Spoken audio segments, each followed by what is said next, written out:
Well, good morning. Good morning. Good job. We have a lovely snowy morning going on out there today. I don't think too much is going to accumulate, but we always drive a little more slowly and respectfully when it's coming down like this. Thank you for braving the weather today and being with us. I think we're all old-timers in the house, so we know about the masks, and if you need any masks or sanitizer or anything, they're at the back.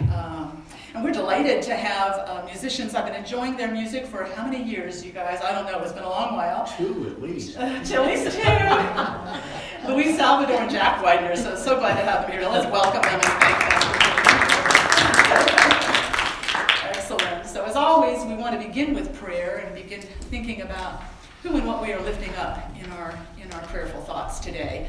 We're very inclusive in unity in our prayers for ourselves, for our loved ones, our neighbors, our community, our country, our planet.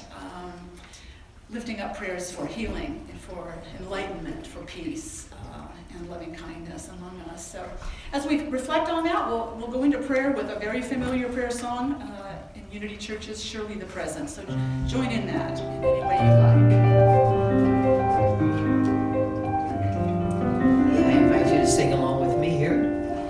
Surely the presence of the Lord is in this place. I can feel the mighty power and the grace. There's a holy hush around us. I see glory on each face. Surely the presence of the Lord is in this place. Surely the presence of the Lord is in this place. I can feel the mighty power and the grace. There's a holy hush around us. I see glory on each face. Surely the presence of the Lord is in this place. Let's allow ourselves to close our eyes and become very centered and still, and very attuned to that power, that presence that abides in us, that guides us day by day, that fills us always with renewing life, with steadying peace, with guiding wisdom, as we call upon it, as we draw from that deep wellspring within. God leads us in the path of life, right here, right now, in this very moment. We are aware of our direct connection to God within, and we are aware that same power and presence is with us all, with living beings across the globe, everywhere, filling us with renewing life, with peace, with loving kindness. We are open channels for the flow of that sweet spirit through us this morning. We invite it to guide us through all our moments, by day and by night. We have no will apart from God's will for ourselves, for our loved ones, for living beings everywhere. So we come out of this time of prayer with grateful hearts and minds, knowing God is with us at all times, and that makes all things possible. And so it is. Amen. All right, so delighted to be able to sit and listen to Louise and Jack do a couple of songs, and they're going to do one for you right now. And I'll let Louise introduce that song for you. Well, good morning. It's good to be here. Yeah. Thank you so much. I have the great pleasure of working with Jack again, and it's always my pleasure. But what we've come together with is a tune by Cecil Savant. And I think it was written back in the 30s sometime, so it's been around a while. What's the title of it? The name of it is I Didn't Know What Time It Was. Perfect.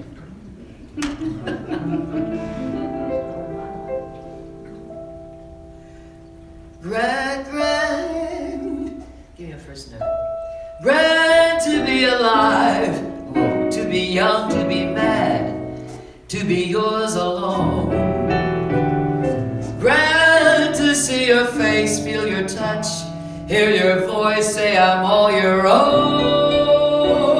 I didn't know what time it was then I met you.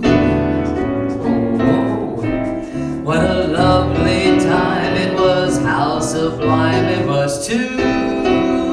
I didn't know what day it was, you held my hand. Warm like the month of May it was, and I'll say it was grand, grand to be alive, to be young, to be mad, to be yours alone. Grand to see your face, feel your touch, hear your voice, say I'm all your own. I didn't know what year it was, life was no prize. I wanted love and here it was, shining out of your eyes. I'm wise and I know what time it is now.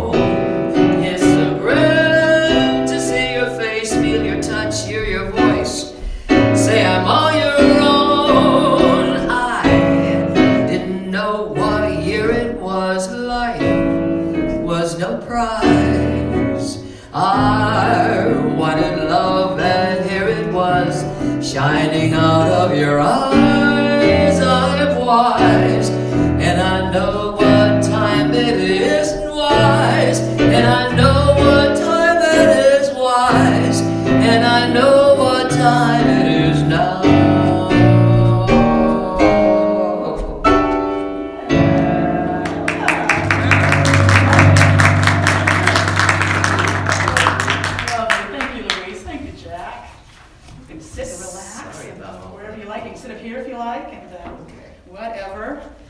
Lovely, and you know, we did not plan that. They didn't know I was going to be sharing some ideas about time. Isn't that remarkable? They just picked that song. I find that happens quite a bit as long as you don't try to plan. If you just kind of keep your hands off, these little coincidences happen. So thank you guys so much. That was lovely. Well, thinking about time, I was looking for some humor having to do with time. It's kind of a tough one, but I came up with some people's comments on managing their time, on time management, because I was going to be talking about that a little bit. So people talking about managing their time. My time management plan doesn't seem to be working. My to-do list today seems to consist of everything from my to-do list yesterday. Does anyone else have that experience? I do, yeah. Another one says, I'm a big believer in time management. I always give 110% to my job. 40% on Monday, 30% on Tuesday, 20% on Wednesday, 15 Thursday, 5 on Friday. Here's a familiar time management problem. I'm very busy doing things I don't need to do in order to avoid doing anything I'm actually supposed to be doing. That happens a good deal, I think. I like this one, time management tip. I find it helps to organize chores into categories. Things I won't do now, things I won't do later, and things I'll never do. That might work better, actually. And finally, this one. The key to time management is strict and disciplined adherence to a rigid schedule while remaining flexible enough to let anything happen at any time. I think that's more like it. That's kind of how time management works in real life. I'm not too sure why I've been thinking so much about time management or just time, our sense of time. But I think especially in the last year or two during the pandemic, time has been very weird. Don't you agree? A very different experience of it. There were times, particularly last year when things were very shut down, it just felt like time kind of came to a halt. And days seemed long, you know. And then you realize, well, things have flown by. It also seems fast in so many ways. Time is hard to track. And so I was sort of grateful. I've been doing some reading and some listening to some lectures online about time and how we think of time, our sense of time. And I was really interested to learn in these two kinds of time in human culture. They're in the Bible, they're in Scripture, they're ancient, they're from Greek. The early Greek translations of the Bible had these two kinds of time. That was very well known. There are two kinds of time. And I had never learned this before. Maybe some of you are familiar with it. But two kinds of time, Chronos, and there were Greek gods named after this sense of time, Chronos and Kairos. Chronos starts with a CH, Kairos starts with a K, K-A-I-R-U-S if you want to look them up. Two different kinds of time. Father Richard Rohr, who I've read somewhat, some of you might have read some Richard Rohr, he talks about this a little bit. It's very much in our theology, going way, way back, these two understandings of time. Chronos is chronological time. You see that synchronicity, you see that root of chronos, chronological, synchronous, all that. It has to do with sequential time, chronological time, clock time. And that's the way we live much of the time, and need to for various reasons, at least to some extent, for jobs, for employment, for schools. Chronological time, it's quantitative, it's trackable in that way. Kairos has a very different sense. Kairos time is a sense of ripeness, the right time. There's a sense of ripeness and fullness in the sense of Kairos time. Well, most of us, of course, know a good deal more about chronological time, Chronos. That's the one we're most familiar with. We're reared to it, except when we're very little children, when we're in that timeless state of just the fullness of what feels good to do and what feels right, to do, and that timeless feeling. Maybe around the time you start school, you start getting, kind of brought into the world of Chronos, chronological time. Because our lives are pretty much dominated by that approach to time throughout our lives, and to some extent that's necessary. But if we're enslaved to it, if it totally takes over our approach to our lives, that can cause us mental, spiritual damage, I think. I've been reading this book by a man named Oliver Berkman called 4,000 Weeks, Time Management for Mortals. His basic thesis is that time management really doesn't work. It makes us more of a slave to time than helping us with it. But 4,000 Weeks, his title, he kind of, that's kind of a rough estimate, according to his book, of how long our lives are on the planet. He wants to make the point, it's finite. We're here for 4,000 weeks or so. And so we want to spend it in the way that is most important to us. So making ourselves too much of a slave to chronology doesn't help with that. He talked about being a productivity geek, which I understood. I think I've been a productivity geek on occasion. Anyone else? It's like you got to be productive, all the time. Focused on that. It kind of comes and goes at different times in our lives, how intense that is. But he said he was such a productivity geek, very passionate about checking items off the to-do list. That's what productivity geeks tend to be like. And he said he remembered he put himself on a schedule where he would, all day was scheduled into 15-minute blocks, and to be counted for what he was going to do every 15 minutes. He also for a while used a kitchen timer to work in periods of 23 minutes, interspersed with 5-minute breaks. And apparently that's a recognized technique. It has quite a long online following. It's called the Pomodoro Technique. Anyone ever heard of that? Mm-hmm. You're lucky, you're fortunate. We're all fortunate we never tried that. That doesn't sound like a good way to go through your days. I've certainly been a productivity geek, though, at different times. I was remembering, particularly in my grad school days, I remember I didn't seem to have enough time to do everything I felt I needed to do. And I'm not a morning person, but I remember for a while trying to get myself up at 6 so I could work better. It didn't work at all. I would be like this, the early part of the day. I didn't get any more done. I've often been a slave to to-do lists certain times in my life, particularly in those days perhaps. And I'd have like an A to-do list and a B to-do list. Any of you ever do that? And of course it's very discouraging. You never get to the B list. So it just makes you more miserable. It's like there's more you're not getting done now. I think this is familiar territory. We do this with time. And Berkman realized, and I think I did that at some point too, you're never going to get to that point where you've totally cleared the decks and you have all the time you need now to do whatever you want to do. You never really get to that point. All the time management techniques in the world aren't going to get you to that point. And if we make ourselves a slave to it, we're going to cause ourselves more harm than do ourselves good.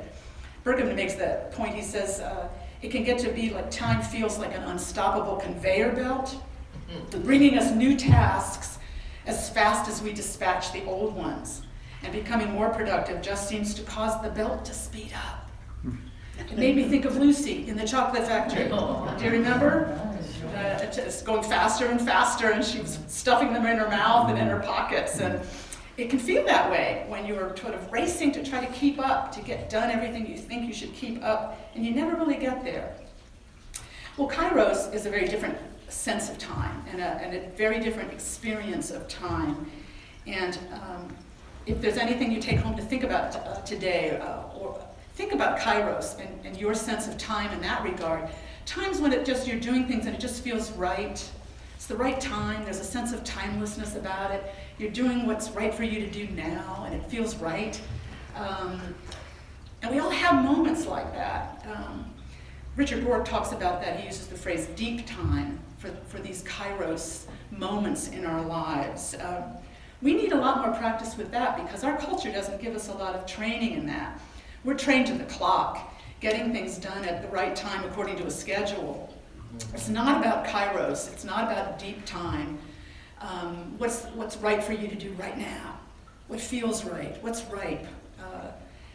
Scripture has this kind of time in it, and I didn't realize that until I was reading some of Rohr's work on this. It's very familiar scripture from Ecclesiastes. To everything there is a season and a time to every purpose under the heaven, a time to be born and a time to die, a time to plant and a time to pluck up that which is planted. In the earliest translations of that, which were Greek, each use of the word time there was the word kairos. And what it's talking about is there's a time when it's right. Throughout creation, throughout every part of our life, there's a time when this is what's ripe. This is what has come to fruition. This is what's ready to happen. This is the right time in every part of our lives. That's a very different sense of time from chronos, from the clock. And it does occur in our lives in lots of ways, big and small. I was reading an account about the apartheid, eliminating apartheid in South Africa, and the years of struggle that were involved in that. But a significant point was reached it's like around 1985 when a group of South African theologians, they wrote this document, submitting it to the government and across the country. It was called the Kairos Document. The Kairos Document, which began, the first words of it were, "The time has come. The moment of truth has arrived." In other words, it's time to get rid of apartheid. It's time for us to move on this. And there was more struggle. I don't think it was totally eliminated until 1990, so 5 years later. But that was a significant movement and a really clear cultural sense. This is what's right. This is the right thing to do now. We're in agreement on that. There was a feeling of that. That's a big way. But Kairos, those moments of where we feel time in that timeless way, that rich, full way, it's not just on a big scale. It's on a personal scale with every one of us, little scales. Times in your life where it just seems like the dots connect. You're in the right place, the right time. It feels right. It feels full. It feels rich. And we all have moments of those. I was thinking back through some of mine. I think a lot of mine have to do with nature. But last month there was a couple of evenings when I read in somebody's online email or something that there were 3 planets supposed to be in alignment in the sky right after dusk, right after sunset. And I thought, well, I want to see that. So I went out just after dark. It was Jupiter, Saturn, and Venus. Boom, boom, boom. It was this amazing display in the sky. I've never seen them in alignment like that before. And we went out to see them and just stand in the street and look at them for a while. That's a kind of a timeless moment that's very rich, very nourishing somehow. Do you know the kind of moments I'm talking about? Nature is one place we do them, but it also could be in the midst of family, watching your grandkids play. Louise was showing me a charming video of her grandkids talking to her over FaceTime or something. You know, it can be a moment like that. It can be a moment where you're just, sitting, meditating, reading. What are the moments in your life? We all have them. We just need to cultivate more of them, I think, because that's the richness of our life. It isn't ticking things off that list. As tempting as it is to do that, and there's a certain addictive quality about that, don't you think? Continuing to look at the phone, to check for more messages. I find myself doing that, something like a knee-jerk thing. I really don't need to look that often. Or checking the email, or looking at that to-do list. What else do I have to do today? We can make ourselves kind of slaves, and find that we're not allowing openings for that Kairos time, those timeless moments to occur. So I thought, well, how can we cultivate that? If we want more of that rich experience of life, those moments, that Kairos time instead of Chronos time, how can we cultivate that? So I came up with 5 things, see if they make sense to you, and maybe it'll trigger some ideas for you on what helps you to have that sense of time a little more often. And one of them is first one is think about moments of Kairos in your life. Look for the patterns. When you've had those timeless moments where everything felt right, and you were in your right place, and there was a sense of fullness and timelessness and richness about it. Were you alone? Were you with others?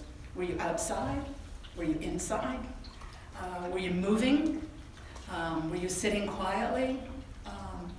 What are the patterns of that? Track those. And then weave more of those into your life. It doesn't mean that every time you go outside or every time you spend time with your grandchildren, you're going to have that kind of a Kairos, that rich experience. It's not likely to happen, but you'll be creating more openings for it, and letting that happen if it will. Kairos time can't be scheduled, and it can't be forced. That's why we have to just kind of create openings, opportunities for it. So think about the moments of Kairos, that kind of time in your life, and look for the patterns. Second one, and this is a phrase that Berkman used in his book, and it really comes out of finance, financial principle, I guess. Second one is pay yourself first, he said. In the world of finances, apparently that's a good guideline is to, instead of seeing how your expenses go through the month and paying all your bills and hoping there's something at the end of the month to put in savings, or put towards something you want and to have, you do that first. As soon as you get that paycheck or something, you pay yourself first. You take some chunk out of that's going to be for you and what you love. Because typically, if you do it the other way, always thinking of yourself last, by the end of the month you don't have any resources left. Well, it's kind of the same thing with time. If we all spend, all of our time trying to clear the decks, and I find I do this sometimes. I'll wind up spending hours out of a day just trying to clear some things out of the way so I can get to my real work. Anyone else do that? Yeah, because we have this notion in our minds, we're going to clear the decks, we're going to get all this busy stuff out of the way, so then we'll be able to do what's important to us. But too often, way too much time goes by. Sometimes you never get to what's important to you to get to. You've spent all your time on things that are less important, that you just felt you had to do, or were addicted to doing, or something. But we lose a lot of that Kairos time because we're giving it away. So a good policy is start with yourself. First hour of the day, even if it's just for a few moments, pay attention to you, something you want to do. It's like Julia Cameron used to say, do your morning pages. First thing in the day, get your creative mind going by doing some writing in a journal or something. That's a way of paying yourself first. Or maybe schedule a meeting with yourself, Berkman suggests. You're as important to meet with and see what's important to do as anyone else would be on your schedule. So that's the second one, pay yourself first, which means prioritize yourself and what's important to you. Third one is risk unease. Risk unease. Things not going according to plan. Because real often, that's where Kairos moments kind of creep in and surprise us. It reminds me of an old John Lennon quote, maybe many of you have heard. Life is what happens when you're planning something else. Have you heard that quote? There's a truth to that. If we plan over much, and if we're too, kind of confined by too much of a slave to the calendar and what we have to do in our to-do list, we're not creating any openings for unexpected, for new things to happen to us that could be wonderful. And I understand the conflict in us. We also like routine. There's something comforting about routine. My father was just a big one for routine. He loved everything to be the same on every day of the week. Getting up at the same time, walking the dogs at the same exact time each day. Even the same meals. He had like omelets on Thursday. He had Salisbury steak on Tuesday nights, Mom's Bridge night. When he'd go to Jerry's, he'd have Salisbury steak. I mean, everything was kind of, he had his bowling night. Everything was very scheduled.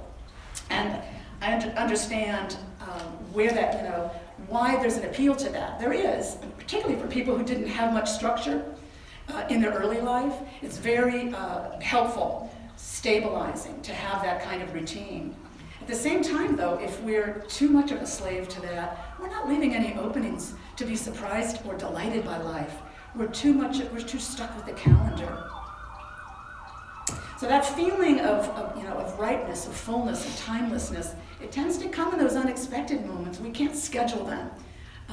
We need to keep some unscheduled places in our lives and be open. Fourth one, so that's risking the unease of things not being according to schedule or plan. Fourth one is take the long view. Take a longer view of our lives. Get our heads up from the to-do lists and the clock on the desk or whatever it is, and really ask ourselves how important this is, taking a longer view. I love this phrase I learned. It's a Latin phrase I learned from Richard Rohr in a lecture of his. He said, he was taught this in the monastery when he became a monk.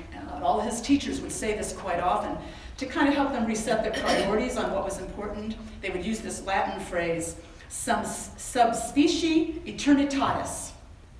Isn't that good? Want to say that with me? Sub specie eternitatis. Very nice. Now, Latin for in the light of eternity. In the light of eternity, is this important? In the light of eternity, are these tasks, do they have to be done today? Is it that important? In the light of eternity, what is important that I get done, what I pay attention to?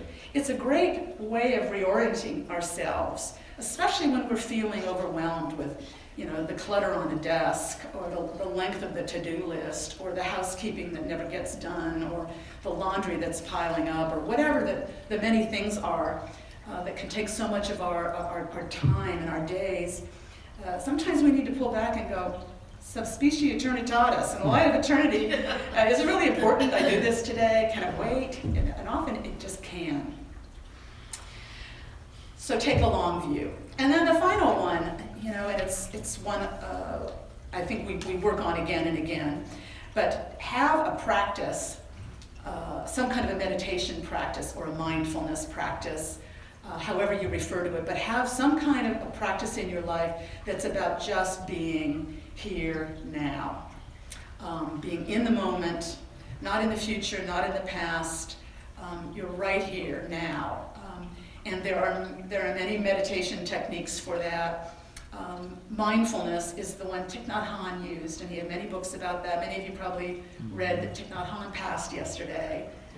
The early hours of the morning, I think, at the age of 95. And of course, he was a fabulous teacher, an author about mindfulness practice.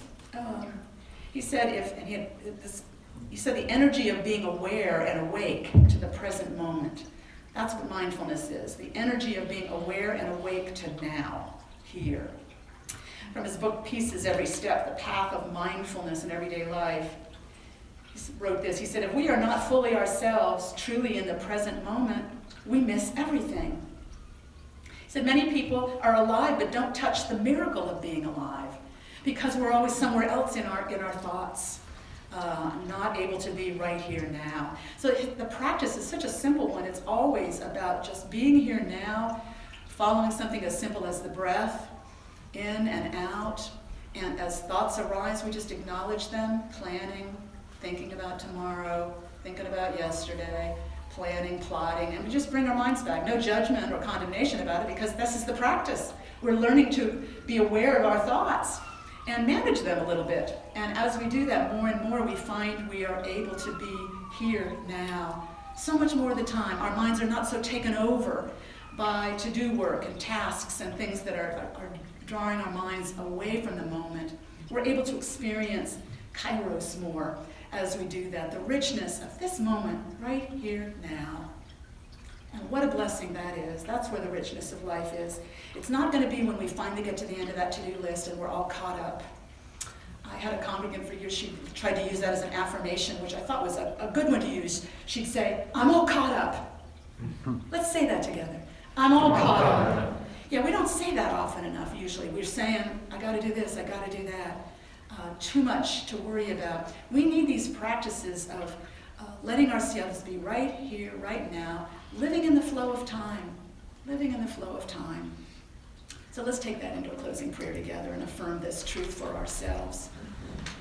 Right here and now, we are fully aware and alert and awake to the power and presence that lives in us, the energy that flows through us, the energy in this room, the spirit of loving kindness and peace in this room that flows among us. We are fully present and alert and receptive. And we affirm our intention to be in this space of here and now through the days of the week before us. Nothing is more important than our being right here, right now, living in the flow of time, in the richness of this place, this life we have been given. We are alert, we are ready to receive and to give, channels of the living God, and we are grateful. And so it is. Amen. All right, now we get to have another song by Louise and Jack. So come on up, and I'll let you announce that one too, whatever it is, the title and so on. All right.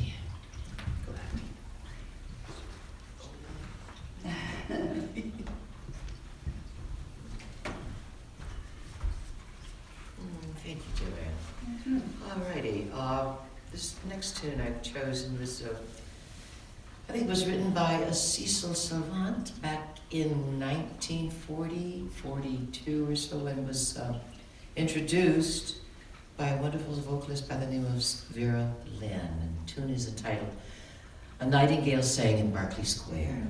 It's been a favorite of mine for a while.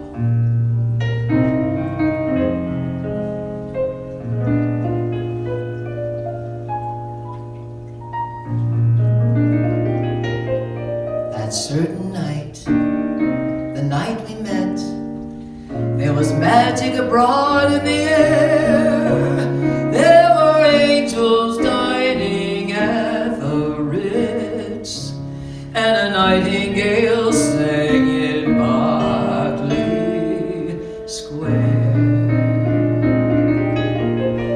I may be right and I may be wrong, but I'm perfectly willing to swear that when you turned and smiled at me, a nightingale sang in Barkley Square.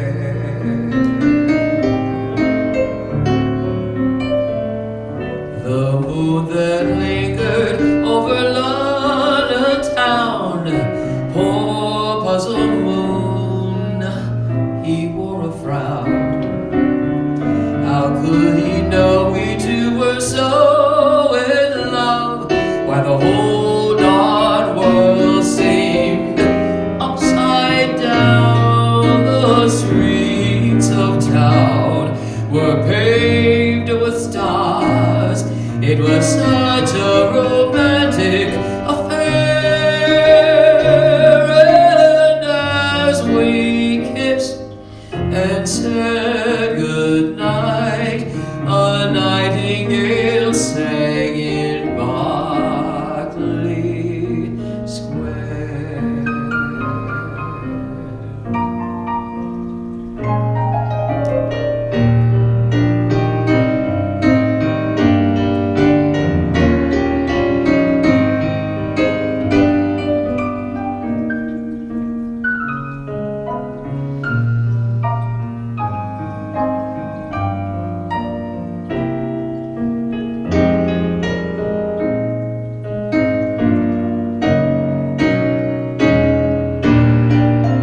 were so in love, why the whole darn world seemed upside down. The streets of town were paved with stars. It was such a romantic affair.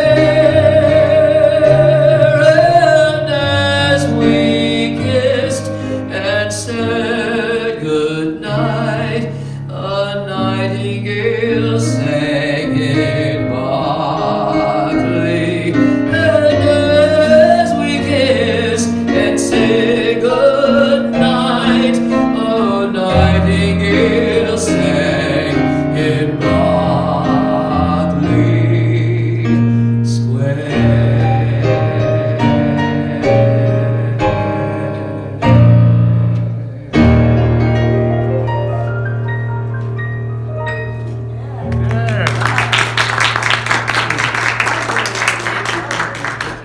Love that. That's kind of a Kairos moment, in the song.